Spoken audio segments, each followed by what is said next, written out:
Estimados estudiantes, muy buenas noches.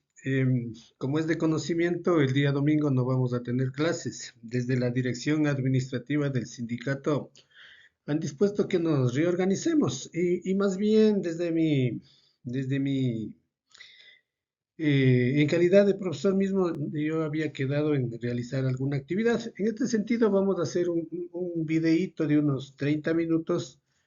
Vamos a hablar del tema que correspondía al día sábado, como ustedes recordarán. De todas maneras, como ya preveíamos lo que se venía para este fin de semana, tomando en cuenta el día domingo por las elecciones, eh, creo que es necesario, a más de que ya se les dio el cuestionario, de todas maneras, hacer este pequeño video para que ustedes, de pronto, si es que algo no está claro en la explicación, ustedes vayan revisando este material y puedan resolver el cuestionario. De esta manera, nosotros, algunas de las cosas que yo voy a hablar en este momento, ya vimos un poquito de pronto al apuro, pero sin embargo, con la finalidad de que ustedes tengan las mejores notas, voy a volver a repetir y un poquito voy a llegar hasta antes del tema del petróleo. De esta manera, el día sábado vamos a ver el tema del petróleo. Vamos a revisar un poquito el cuestionario, que posiblemente haya preguntas que no estén resueltas, y luego pasaremos a hacer un pequeño resumen, revisar inclusive las fases de aplicación que ya se les indicó que deben presentar este día sábado. Pues bien, menos palabras, más hechos. Vamos a iniciar, ¿no? Voy a iniciar desde el cambio de la matriz productiva que nosotros ya habíamos revisado, ¿no? Entonces, miren, el tema general es del aparato productivo del Ecuador y el tema específico es el cambio de la matriz productiva. Como se les había dicho el sábado, de pronto un poquito de una manera acelerada, se les había dicho que desde la época colonial, cuando una vez que el Ecuador se independiza de España, lamentablemente nosotros pasamos a depender de Inglaterra porque teníamos las deudas de las guerras de la independencia, como se les explicó, lamentablemente por un error administrativo del presidente de aquel entonces, Juan José Flores, quien no envía a la repartición de la deuda de los países latinoamericanos que estábamos endeudados con Inglaterra por las guerras de la independencia, y lastimosamente se cargan a los ecuatorianos y se nos asignan una buena parte de la deuda que nosotros no debíamos pagarla. Así es como Inglaterra es un imperio colonial, ¿no? Al igual que España.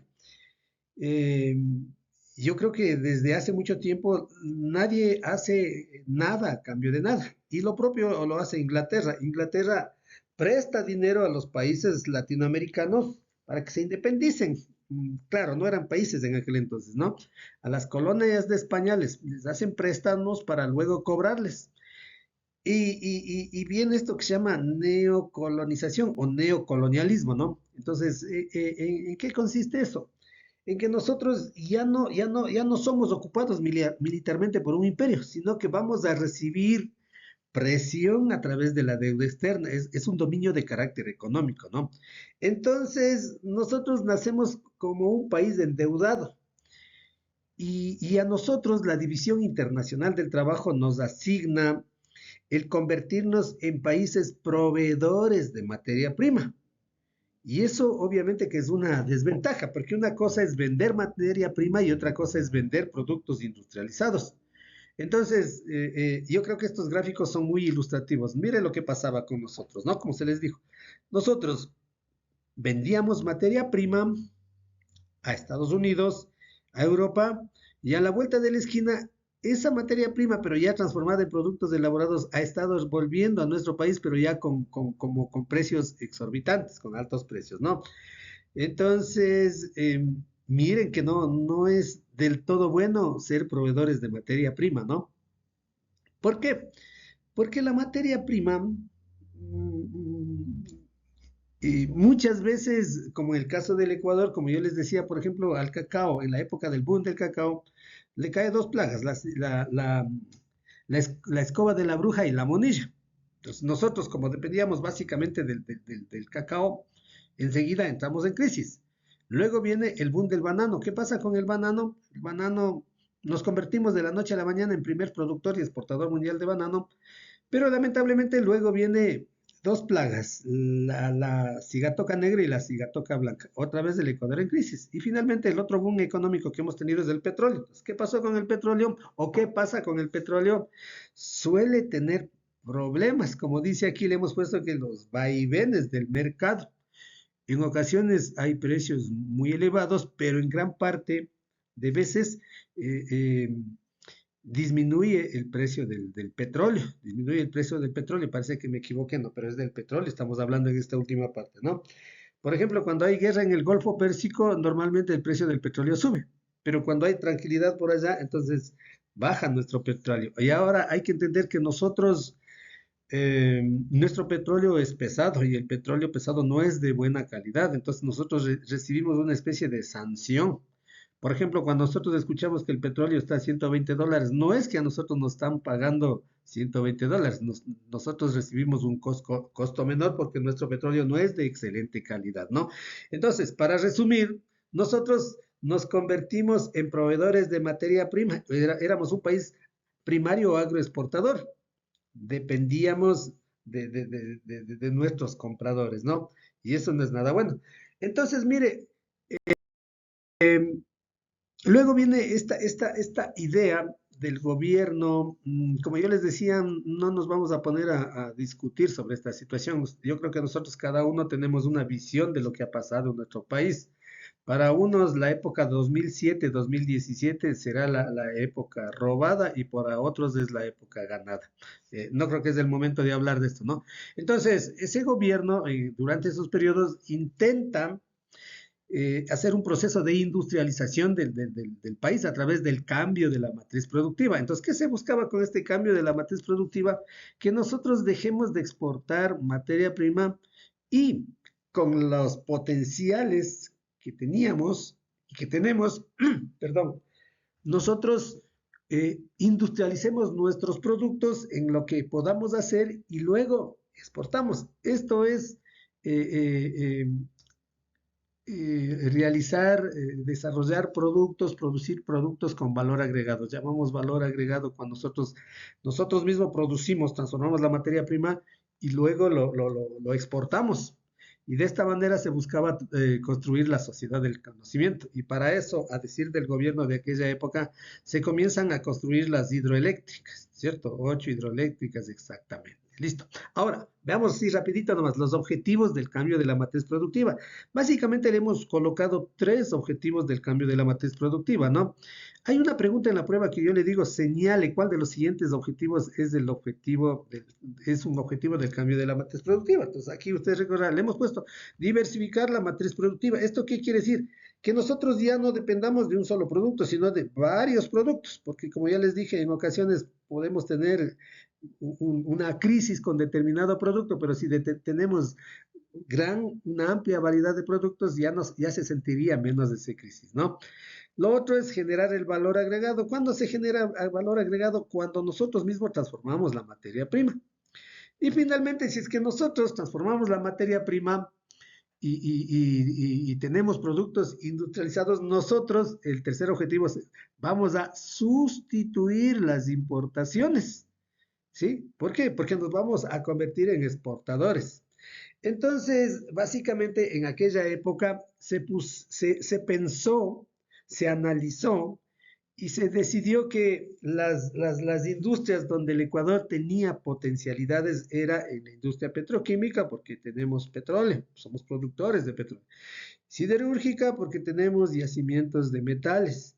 Cobre, asimismo, porque tenemos yacimientos de cobre, que es uno de los materiales más apetecidos en estos últimos tiempos, ¿no? Mire, tenemos un potencial dentro de la industria de los astilleros. Los astilleros es la construcción de embarcaciones, ¿no? Industrias cementeras, creo que tenemos minerales, materia prima para la industria del cemento. La urea es un fertilizante derivado de la industria del petróleo. Entonces, creo que sí tenemos el potencial. Y finalmente tenemos los productos forestales, que es la explotación de la madera con fines de industrialización. Entonces, mire, hay una pregunta donde yo tomo algunas de estas industrias y le digo de la siguiente lista, una no corresponde al cambio de la matriz productiva, una industria nuestra. Entonces, acuérdese, petroquímica, siderúrgica, cobre, astilleros, cementeras, urea y productos forestales, eran las industrias donde se pensaba que nosotros teníamos potencialidad. Yo creo que estas imágenes que están a la derecha nos ayudan un poquito más, ¿no? Eh, ah, Ahora vamos a ver la industria ecuatoriana, pero antes de ver las industrias ecuatorianas, vamos a ver una rápida definición de lo que es la industria. Nosotros le hemos puesto así en 3 o 4 líneas, le hemos puesto que la industria es un proceso económico, ¿no? La industria es un proceso económico mediante el cual se transforma la materia prima en productos elaborados que pueden servir para uso final o que pueden servir como insumos para otros procesos productivos. Voy a poner el punterito para ir señalando, ¿no? Entonces, no se olvide que la industria es un proceso económico que permite transformar la materia prima en productos elaborados que pueden ser usados ya de manera directa o que pueden servir de base para otros productos, para otros procesos productivos. Ejemplos, por ejemplo, una tuerca mm, no nos sirve así directamente. O sea, una tuerca nos puede permitir, no sé, armar un motor, armar una maquinaria. Por ejemplo, otros productos ya sirven de manera directa. Se me ocurre una televisión, un celular o qué sé yo, ¿no? Entonces, listo. Creo que está muy claro lo que es la industria, ¿no? A continuación vamos a ver una lista de industrias que nosotros hemos venido produciendo desde hace mucho tiempo atrás. Hay que aclarar que nosotros, o sea, una industria de alta tecnología no la tenemos. Lamentablemente somos un país tercermundista, un país subdesarrollado, que ha habido intentos de industrializar nuestro país en la década de los 70, en la década del 2007 a 2017. Sin embargo, por diversas circunstancias no se ha podido lograr. Sin embargo, tenemos algunas pequeñas industrias, ¿no? Vamos a mencionar, por ejemplo, la industria textil. Nosotros éramos, durante la época colonial, grandes productores de textiles. Lamentablemente a quienes se los utilizaba en esto de los textiles, quienes iban a trabajar directamente en los obrajes y los batanes eran los indígenas, ¿no? Los obrajes y los batanes. Los obrajes eran talleres textiles y los batanes eran sitios cercanos a los ríos donde se daba pintura a las telas. Se dice que los textiles de la Real Audiencia de Quito eran los mejores. Actualmente nosotros tenemos industria textil principalmente en la provincia de Imbabura. ¿Cómo es esta zona? La zona de Atuntaqui es la que lleva la delantera, yo creo, de todo el Ecuador, ¿no? También tenemos industria textil en Otavalo, tenemos en Ambato. Yo creo que en varias partes de nuestro país tenemos, pero donde destaca obviamente que es en Atuntaqui, ¿no? La industria textil, la mayoría está ubicada en la Sierra Ecuatoriana. Luego tenemos la industria del cuero. El cuero debe ser curtido. Entonces, las curtiembres, sí, que son los sitios, los talleres, las empresas, las industrias donde se, se, se, se le suaviza al cuero, principalmente provienen de las provincias de Riobamba, de Tungurahua, con su capital, perdón, disculpas, de las provincias de Chimborazo, cuya capital es Riobamba, de las provincias de Tungurahua, cuya capital es Ambato, de Pichincha, Quito, y de Imbabura, Cotacachi. Creo que eso es lo más importante, sin dejar de mencionar que, por ejemplo, en el Azuay tenemos la zona de Gualaceo, en la misma Tungurahua tenemos Quizapincha, Guano y algunos otros sitios, ¿no? Y finalmente, dentro de la industria del cuero, debemos mencionar que la mayoría pertenece a la pequeña industria. Inclusive nosotros tenemos talleres artesanales que todavía se niegan a desaparecer, ¿no? Ante el avance de la industria. Aquí en el mismo Cayambe tenemos algunos talleres artesanales, de pronto algunos nombres, manufacturas Jacome se me viene a la mente, ¿no? Es un maestro artesano que hace un material bastante de buena calidad, ¿no? Luego tenemos la industria alimenticia.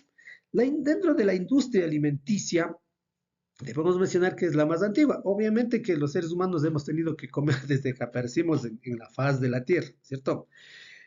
Aquí hay que mencionar que, por ejemplo, dentro de la industria alimenticia ha existido la concentración monopólica, ¿no? El monopolio es el derecho exclusivo, entre comillas, que tienen ciertos comerciantes y ciertos productores de producir o de comercializar determinado producto. Ojo, el monopolio no es bueno, o sea, siempre debe haber competencia, ¿no? A mayor oferta bajan los precios, a menor oferta suben los precios. Listo, entonces la industria alimenticia obviamente que está dentro de la canasta familiar básica debe incidir dentro del control monopólico, ¿no? Dentro de la industria alimenticia podemos mencionar la industria láctea, la industria de los fideos, la industria de las conservas, entre los principales que se me ocurren ahorita, ¿no? Avancemos, por favor. Avanzamos, tenemos la industria de los aceites y grasas comestibles. Aquí vamos a mencionar que uno de los productos principales, obviamente, es esta fibra, esta planta que existe principalmente en la costa ecuatoriana por la zona de Santo Domingo, que es la palma africana. Entonces, esta palma africana es base para la fabricación de aceites y grasas comestibles, mantequillas, por ejemplo, margarina, por ejemplo. Estas actividades, como ya le hemos dicho, inclusive son productos de exportación, principalmente hacia Colombia por el norte y hacia el sur por el Perú. Luego tenemos la industria láctea. La industria láctea básicamente está asentada en la sierra, ¿no? Y abastece a la demanda del consumo nacional, como lo hemos puesto, y la mayoría está en la sierra. Tenemos una gran infinidad de marcas nacionales e internacionales, por ejemplo, Nestlé, que de a poco está desapareciendo en nuestro país, Parmalat, de las que Alpina.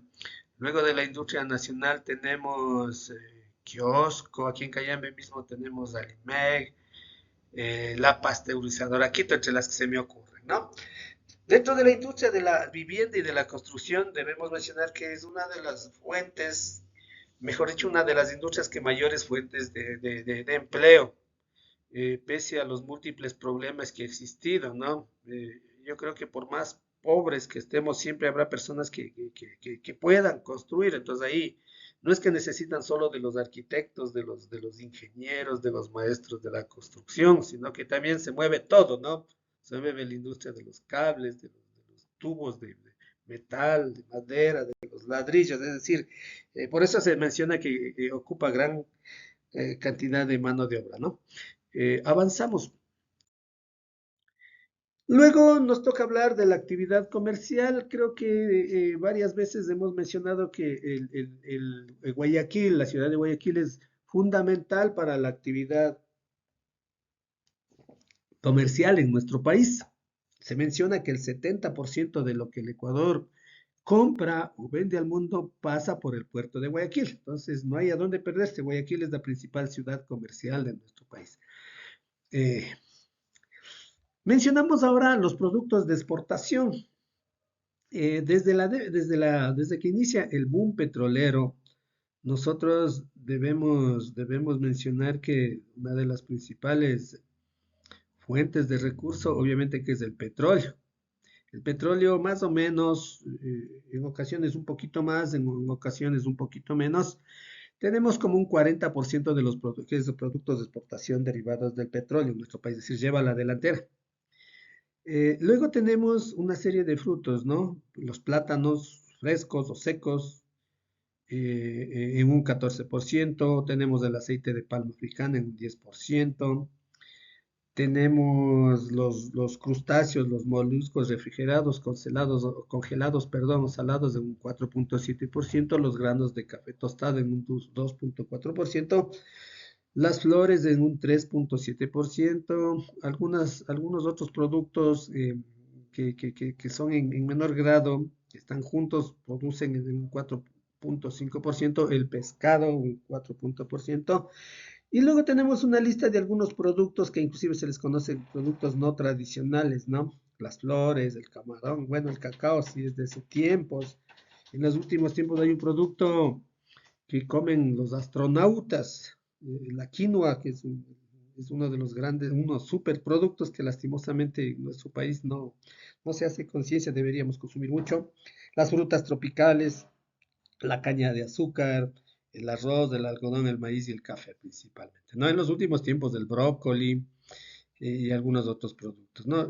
Recordará, hay una pregunta que yo le pongo. ¿Qué producto de exportación de los siguientes? ¿Qué producto no es de exportación? Entonces, ustedes recordaron los que les puse y ahí hay algunos que le puedo mencionar. Por ejemplo, el frijol no es producto de exportación nuestro, ¿no? Bien, para ya un poquito ir terminando, vamos a hablar de la minería, de las hidroeléctricas, del petróleo. Le dejo para el día sábado porque es el último tema. Es un tema cortito, nomás le hemos resumido, ¿no? Veamos pues qué es la minería. Le hemos puesto que la minería, eh, otra actividad económica que se fundamenta en la extracción de minerales, ¿no? Acumulados pueden ser en el suelo y en el subsuelo. Uno están en la corteza y otros están en el subsuelo, en las partes más profundas, ¿no? Y estos se presentan en forma de yacimiento. Esa es la minería, así en pocas palabras, ¿no?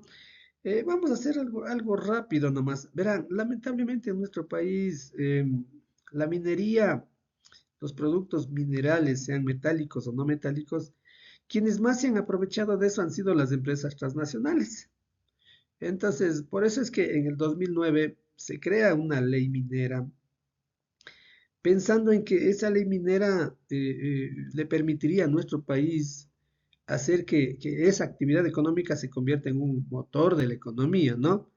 Y de paso se pensaba eliminar la minería ilegal. Lamentablemente hasta ahora hay mafias que operan, que se dedican, los mismos GODs que ahora se llaman, ¿no? Los grupos organizados, los ilegales, también han entrado de esto de la minería ilegal. Lamentablemente es así, ¿no?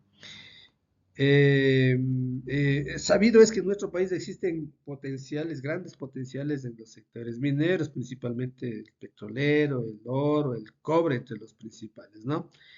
Se menciona además que la minería a gran escala permite generar fuentes de empleo. Ahora, aquí deberíamos mencionar que hay cierta, entre comillas, hipocresía, ¿no? Hay grupos, yo dejo para la reflexión de todos nosotros. Creo que estamos en la capacidad de discernir qué es lo bueno y qué es lo malo, ¿no? Yo me refiero a esto, ¿no? Por ejemplo, hay grupos ambientalistas que se oponen radicalmente a que se extraigan los minerales, el petróleo, del subsuelo, porque de alguna manera, obviamente que tienen razón, ¿no? Porque la explotación petrolera genera contaminación, genera daño al medio ambiente. Pero sin embargo, todos los países que tienen petróleo explotan. Lo que se busca es que se explote de una manera sustentable, de tal manera que se provoque el menor impacto ambiental. Yo les decía para la reflexión, ¿en qué sentido va esta reflexión? Nosotros tuvimos una consulta popular el año anterior y bueno, les dimos decidiendo a los señores de la Amazonía, a los amigos de la Amazonía. Sepan ustedes que, por ejemplo, en la zona donde se piensa explotar, se está explotando, ellos decidieron que sí se debe explotar. En cambio, la mayoría de ecuatorianos dijimos que no. Creo que nos hace falta ponernos en los zapatos del otro, siempre es así, ¿no? Por ejemplo, ellos se quejan de que en las ciudades, en las otras provincias existen escuelas, colegios, buena infraestructura o por lo menos una infraestructura aceptable. Pero sin embargo, al no poderse explotar, no hay esa infraestructura. Ellos también debería repensarse esto, ¿no? Debería tomarlos en cuenta ellos también. Listo, cada uno deberá pensar si es que de qué lado estoy, que se explote, que las comunidades no tengan sus recursos o que se explote y si es que se explota, que exista el menor impacto ambiental y que esos recursos vayan a las zonas de donde se extrajo esos minerales metálicos o no metálicos, ¿no? Aquí tenemos una lista de algunos sitios donde existe potencial minero. Yacimiento de cobre en el Mirador. Esto es en el cantón El Pangui, en la provincia de Zamora Chinchipe. A continuación, mencionamos 5 grandes proyectos que están en ejecución.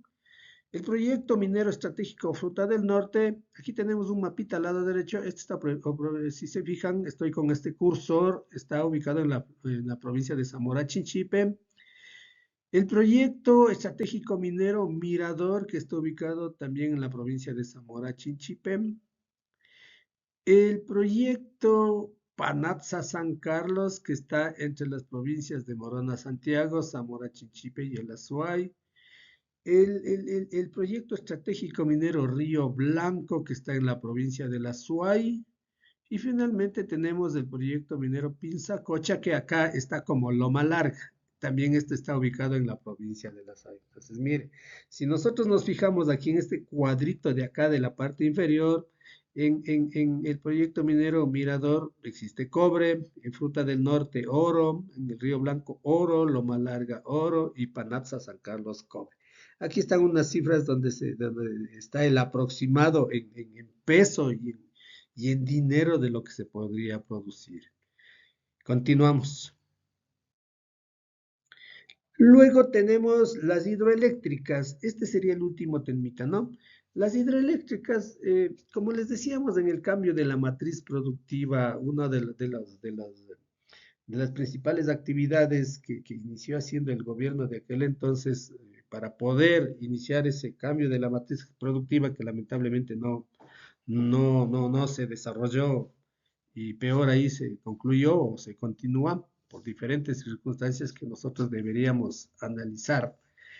Se pensó en construir 8 hidroeléctricas exactamente. ¿Por qué? Porque decían, y se dice obviamente que es cierto, ¿no? Que la luz eléctrica, la energía eléctrica es base para las industrias. Nosotros hace poco nomás tuvimos cortes de luz de hasta 14 horas e inclusive se menciona que en abril es posible que vuelva. Nosotros dependemos de la lluvia para, para que exista luz o no exista luz, ¿no? Entonces, existe estos 8 hidroeléctricas, grandes centrales hidroeléctricas, existen en la sierra, en la costa y en la Amazonía. No, vamos a enumerar. Tenemos aquí el nombre del proyecto primero, luego tenemos la provincia y las provincias donde están ubicadas, la cantidad de megawatts que producen o que se piensa producirían y los años en que se inauguraron. Entonces, Mazar Dudas está ubicada en la provincia del Cañar, 21 megawatts de potencia.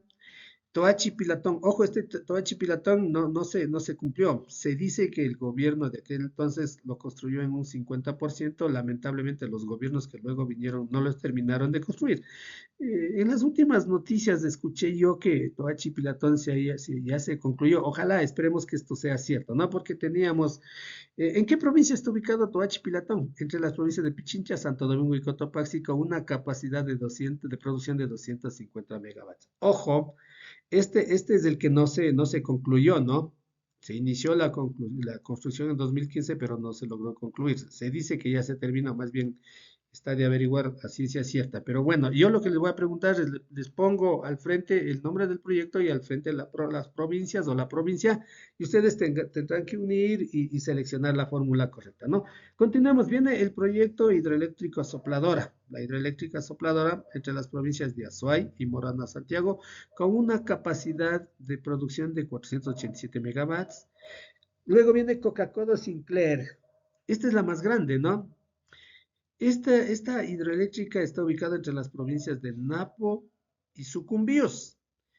Imagínense que tiene una potencia de producción de 1500 megawatts. Se dice que esta fue si no hubiese sido por esta hidroeléctrica, ya hubiese ocurrido que en algún momento no hubiésemos tenido luz. Esta es la que salvó. Se decía inclusive que esta tenía, unos dicen que tenía 3500 fisuras, que iba a explotar, que era una bomba de tiempo, pero hasta ahora más bien parece que los chinos mismos nos van a comprar, ¿no? Esta está en funcionamiento.